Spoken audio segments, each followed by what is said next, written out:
Welcome back to my channel. और आप लोग सोच रहे हो कि दीदी सेम पोजीशन में है कल वाली।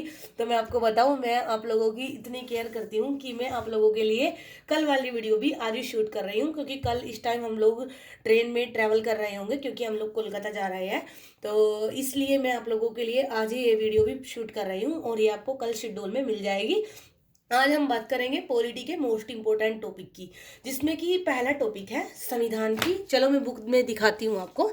संविधान की मुख्य विशेषताएं, प्रस्तावना व अनुसूचियां। और ये आपको, अगर आपके पास डीडी बासु की बुक है ना, तो उसमें भी मिल जाएगा। और अगर आपके पास एम लक्ष्मीकांत की बुक है तो ज़्यादा ही बेस्ट है।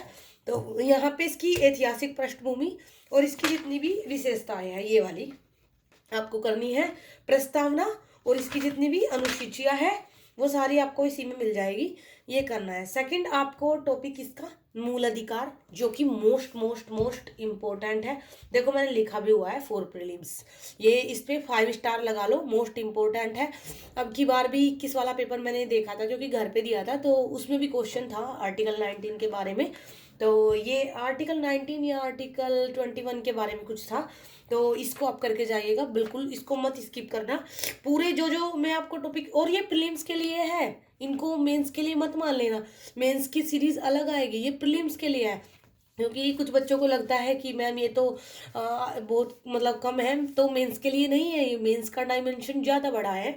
ये ओनली आपके प्रीलिम्स के टॉपिक है।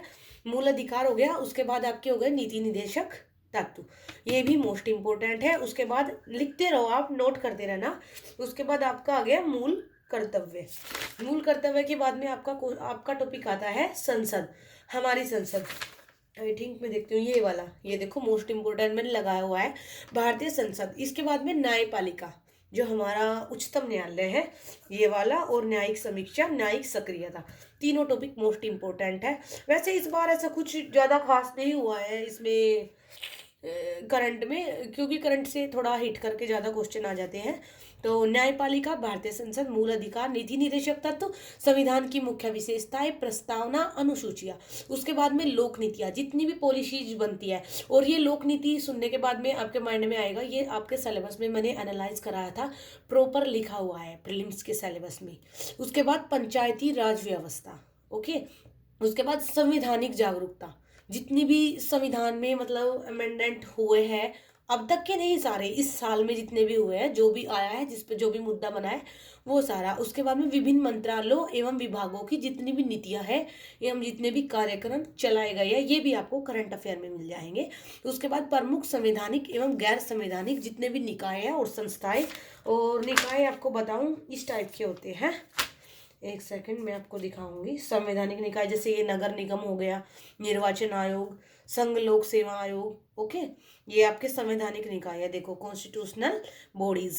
और राज्य राज्य लोक, ये इसमें अगर मैंने आपको संवैधानिक बोला है ना, तो उसका मतलब ये सारे बोला है आप, ये सारे, ओके। उसके बाद में गैर संवैधानिक भी मैंने बोला है, तो ये सारे इनका आपको पता होना चाहिए कि इनकी संरचना कैसी होती है, कार्य कैसे करते हैं, कार्य प्रणाली कैसी है, और इनका मानवाधिकार न्यायालय कैसा है।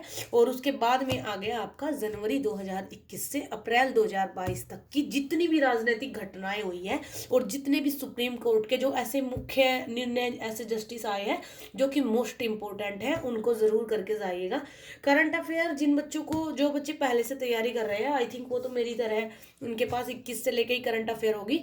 और जो न्यू बच्चे हैं, जिनको एग्जाम पास देना है, उनका मन कर रहा है, वो PT 365 ले सकते हैं। विजन IAS के बहुत अच्छे आते हैं, सेलेक्टेड पार्ट आता है उसमें भी, फालतू का नहीं आता, तो आप उसको ले सकते हैं। And now thanks for watching, thanks for listening, bye.